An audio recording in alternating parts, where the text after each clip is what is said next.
তাদেরকে বলেছিলাম যে আল্লাহর হস্তে অত্যাচার নিপীড়ন বন্ধ করেন, আইনের শাসন আনেন, নাহলে একদিন শেখ হাসিনা হেলিকপ্টার দিয়ে ভারতে চলে যাবে, আপনাদেরকে নিয়ে যাবে না। কথাটা কি হাসা না মিশা? কথাটা হাসা। এর জন্যই বলি এখন আবার তাড়াতাড়ি তারা গণতন্ত্র চাইতেছে, নির্বাচন চাইতেছে, ক্ষমতায় আসতে চায়। আরে বিএনপির 15, 16, 17 বছর এই পুলিশ দিয়া র্যাব দিয়া ঠেঙ্গাইছেন।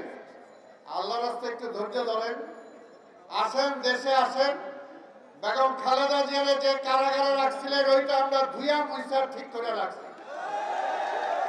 এই সরকারকে বলবো এই যে এখানে যে কারাগার ছিল যেটা এখন জাদুঘর চলবে না, ওইখানেই হাসিনাকে ঢুকাইতে হবে।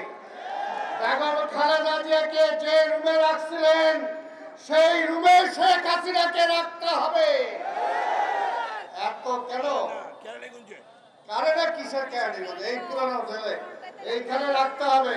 পুরানো জেলায় সেখানে মাদ্রাসা আছে, সেখানে আরো কিছু ইঁদুর আছে, তাই না? এগুলো একটু ছাড়বো না আমরা? এগুলো যদি তার কাছে বিচার চায় আমরা কি ঠেকাবো? আমরা ঠেকাবো না। অনেক মায়ের বুক খালি করছে। ফাঁসি তো হবে পরে, আগে একটু থাকতে হবে এখানে। আজকের এই শেখ হাসিনা যেদিন প্রথম ক্ষমতায় আসেন 2007-8-এ, আমাদের এই শাহবাগের স্বেচ্ছাসেবক দলের নেতা প্রথম তাকে এখানে হত্যা করেছিলেন। যেদিন ক্ষমতায় বসেছিলেন সেদিনই তার হাত রক্তে রঞ্জিত হয়েছিল। আর প্রতিটা দিন আমাদের নেতা কর্মীদেরকে মারছেন। আমাদের নেতা কর্মীদেরকে না পাইলে তার বাবারে ধরে নিয়ে গেছেন, তার ছেলেরা ধরে নিয়ে গেছেন।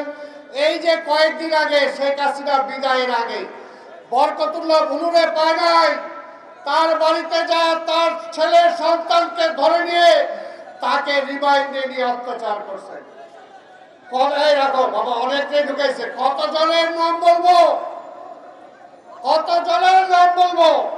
আজকে চৌধুরী আলমকে গুম করেছেন। আজকে আমাদের ইলিয়াস আলী কোথায়? এখনই ক্ষমতার স্বপ্ন দেখেন। বিডিআরের যে আমাদের সেনাবাহিনীর অফিসারদেরকে খুন করেছেন, তার মামলার বিচার কি হবে না? হবে।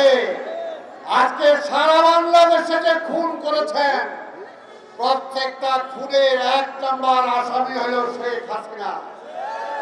আজকে বড় বড় কথা বলছেন। আগেই তো আমরা বলছিলাম এই পথে যায়েন না।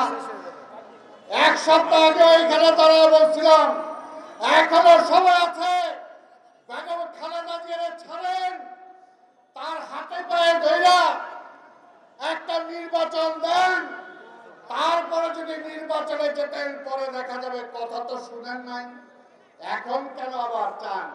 কাজেই 17 বছরের 15 বছর জেলে থাকতে হবে, 16 বছরের মাথায় ফাঁসি হবে, তারপরে দেখা যাবে আওয়ামী লীগ আসবে কি আসবে না।